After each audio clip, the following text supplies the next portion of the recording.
Next देखिए बेटा, standard results of regular hexagon. Regular hexagon सबसे पहले होती क्या है? रेगुलर हेक्सागन होती है ऐसी पॉलीगॉन जिसकी 6 साइड्स होती हैं। ठीक है, रेगुलर का मतलब सब साइड्स इक्वल हों। ठीक है, अब मैं एक पॉलीगॉन बनाऊंगी।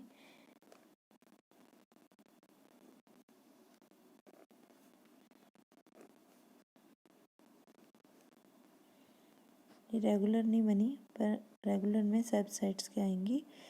इक्वल आएंगी। ठीक है, इसमें सारी इक्वल नहीं है। इसकी कुछ कंडीशंस हम करेंगे रेगुलर हेक्सागन की। इतनी अच्छी नहीं बनी, बट थोड़ा बहुत करना पड़ेगा हमें। ये टोटल एंगल कितना होता है? 120। ये भी 120, ये भी 120। इंटीरियर एंगल जो होते हैं इसके रेगुलर हेक्सागन के सारे इक्वल होते हैं। हेक्सागन होती क्या है? जिसकी 6 और साइड्स हों, और पॉलीगॉन जिसकी 6 साइड्स हों, और रेगुलर का मतलब सारे एंगल्स और सारी साइड्स जिसकी इक्वल होंगी। मतलब अगर ए है, ये भी ए होगी, ये भी ए होगी, ये भी ए होगी, और ये भी ए होगी। First condition. सेकंड कंडीशन है कि ये जो है सेंटर वाली से पास कर रही है, ओ सेंटर से पास कर रही है और दोनों को बराबर हिस्सों में बांट रही है। थर्ड कंडीशन कि अगर सारी साइड्स ए हैं तो ये जो सेंटर से पास कर रही है साइड, ये किसके इक्वल होगी? 2a is equals to A D या डी ए, जो भी हम डायरेक्शन में ले रहे हैं, that is equals to 2a के होगी। ठीक है, थर्ड हमने देखिए ये साइड हमारी ए आ गई, ये ए आ गई, ये 2a आ गई, ये भी ए, ये भी ए, ये भी ए। अब हमें ए सी और ए ई लाइन निकालनी है। अब ये बेटा 90 डिग्री का एंगल होता है। ठीक है, ये 30 का होता है, ये भी 30 का होता है, और ये 120 का होता है। ठीक है, 180 बन गया ना, तो ये कितने का बच गया? 90 का बच गया। ठीक है, पूरा 120, 30 प्लस 90 120। ठीक है, ये 90 का है, तो बन गई ट्राइंगल पाइथागोरस थ्योरम। ये हाइपोटेन्यूज 2a का स्क्वायर माइनस परपेंडिकुलर ले लो या बेस ले लो, जिसका भी स्क्वायर इज इक्वल टू, ये हम ए सी के इक्वल ले रहे हैं, 4a square minus A square 3a square equals to A C square. ठीक है, ए सी ये under root 3a is equals to A सी।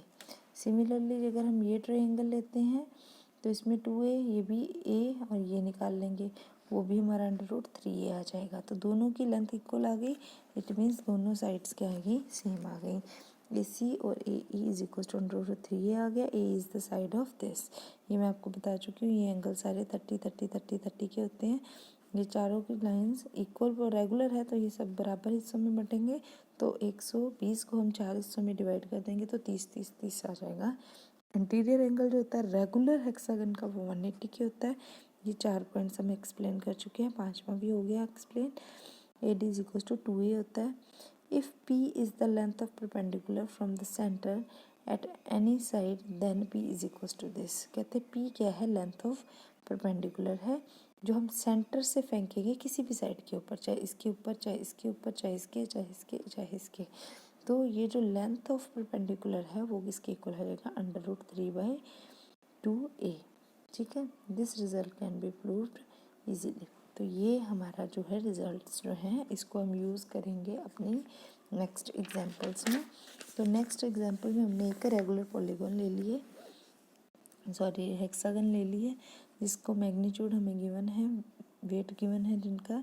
ठीक है, ये 7 kg है, ये 2√3 है, ये 2 है, ये 4√3 है, ये 5 है। ठीक है, तो ये सारा हमें गिवन है। ठीक है, ये 7, ये 1 kg गिवन है। ठीक है, गलती से 7 लिख दिए, यहाँ पे 1 kg आएगा। एंगल 30 30 के हमने वैसे ही डिस्ट्रीब्यूट कर दिए क्योंकि ये रेगुलर है। ठीक है, अब हमने क्या निकालना? रिजल्टेंट का magnitude and direction of resultant forces. ठीक है, ये यही बताया जो हमने पहले किया है कि 180 है, इसको 4 भागों में डिवाइड किया तो 30 30 का एंगल बन गया। ये एंगल 90 का है, तो फोर्सेस कितनी है ये सारी गिवन है। अब रिजॉल्व अलोंग एक्स एक्सिस, यहाँ पे 1 आएगा बेटा, 7 नहीं आएगा, यहाँ पे 1 गिवन है। ठीक है, तो ये एंगल, ये वाली फोर्स जो भी है वो कितना एंगल बना रही है? 0 एंगल बना रही है, तो cos 0। ये वाली फोर्स 30 और ये वाली फोर्स 60, ये वाली फोर्स 90 एक्स एक्सिस के साथ, और ये वाली 120। इस तरह से हमने सारे एंगल ले लिए, सबकी वैल्यूज़ फिल कर दी।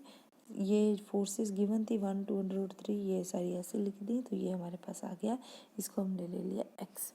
अब अलॉन्ग वाई एक्सिस निकाल लेते हैं, तो एंगल्स तो उसी तरह आएंगे, फोर्सेस भी उसी तरह आएंगे, बस कॉस की जगह साइन आ जाएगा। तो दिस इज आवर